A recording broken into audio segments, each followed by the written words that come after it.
Hey now, what is up everybody? My name is Mike Brown, aka ReviewKingMB, and yes, 31 days of horror movie reviews is still in full effect, and this time I get to talk about Freddy vs. Jason. Freddy vs. Jason is a 2003 horror film that was directed by Ronnie Yu. And I know some people don't love this movie. Hell, some people don't like this movie at all. And I get it. I understand. I'm not saying it's the best horror film ever or that it's as good as it could have been.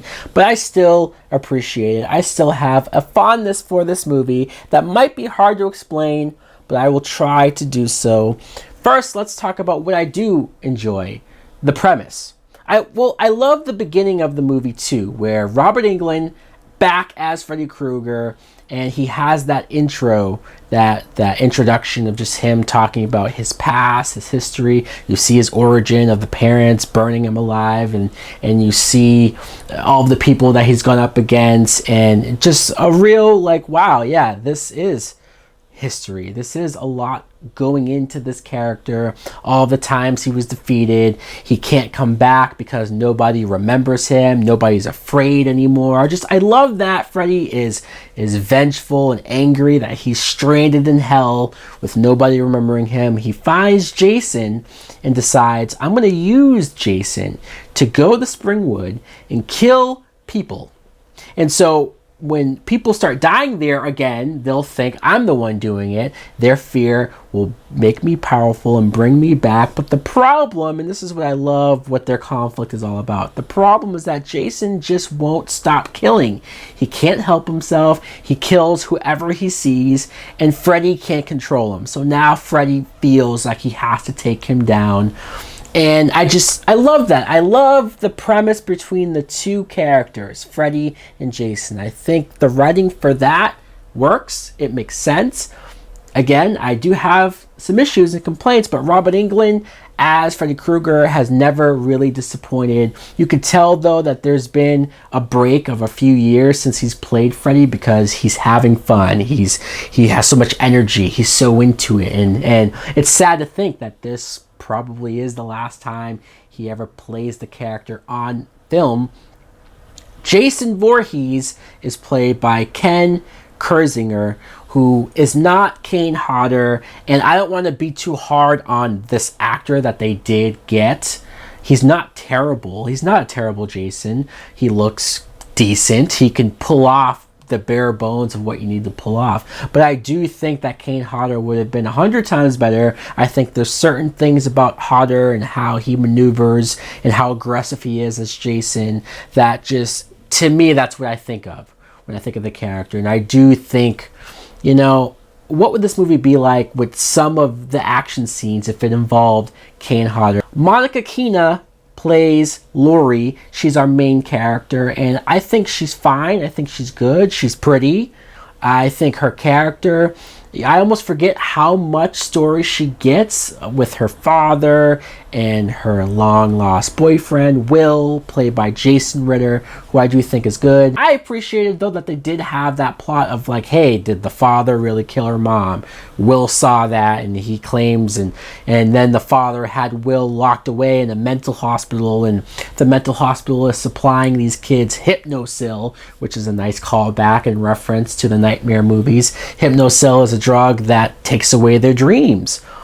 For years, I thought this was a real drug, and you have Will and Mark. I like those two together, them breaking out of the hospital. I like the actor who plays Mark. He has a side plot that's pretty dark as well. His brother killing himself, that whole sequence of him falling asleep and finding or seeing in his dream his brother, who's played by this actor Zach Ward. I like that actor. I feel like I don't see him in enough stuff, but just that one scene of him coming out of the bathtub full of blood and he cut himself and he's talking as Freddy, I thought was really chilling and effective.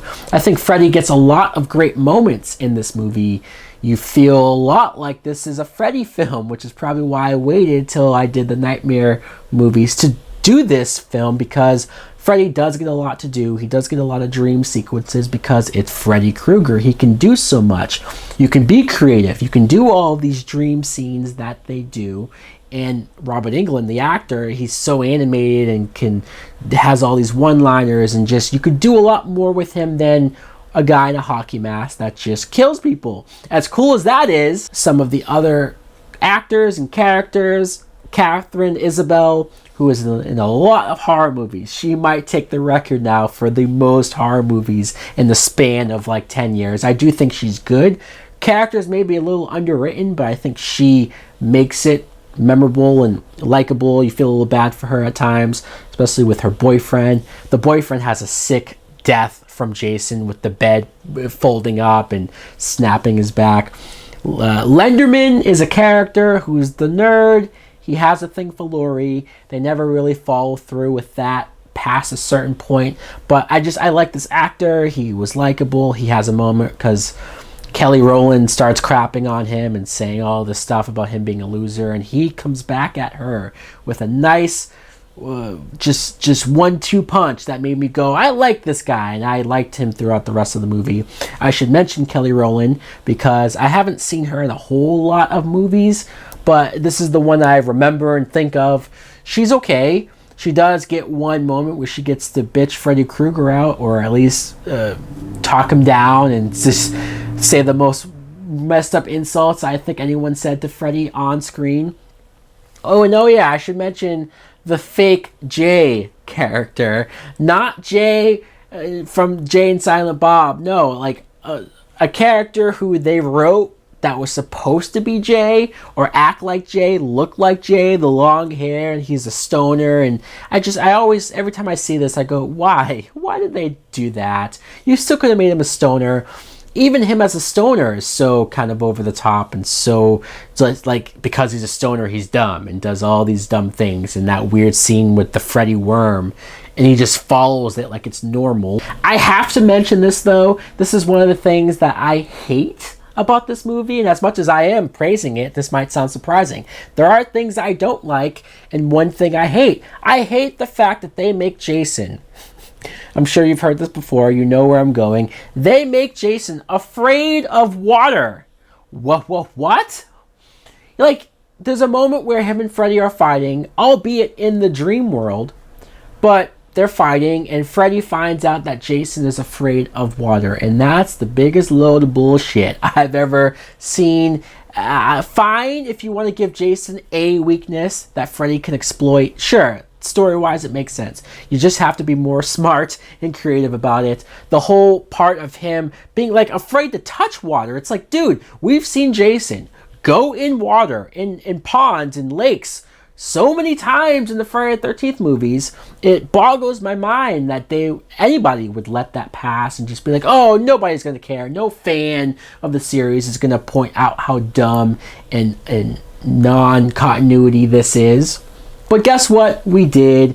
It's fine. You have Freddy in Jason's head at the lake, and Jason being bullied as a kid. Like, that can work. I don't like the being afraid of water stuff. Now, the fight between Jason and Freddy is effective. It is cool. It's you could tell it's one of the biggest budgeted horror movies, especially with these two characters. They do a lot with them. There's a lot of blood. There's a lot of practical effects. Maybe a little too much CGI at times for my liking, but I think it's just the right amount of practical, and the showdown between them, especially the end fight, and Freddy holds his own. He does a lot better of a job than he probably should, but it's the spectacle. It's just being able to see these two behemoths, these horror icons at this point, go head to head. The fact that they never made a sequel, which as much money as this made, I can't believe they never tried anything else. They haven't even done another Versus movie with any of these characters, with anyone else, or just anything. I'm surprised they haven't taken advantage of it. I think this movie is fun. It has great moments. Not saying it's perfect. I get if you don't like it. In fact, let me know in the comments below. Do you like Freddy vs. Jason? Is it a guilty pleasure, or do you just flat out like it? What's your favorite moment? Or do you think it sucks? And why? What would you have liked to have seen? What would you have done to make this better? Anyways, guys, thanks for watching. Like, comment, subscribe. Later!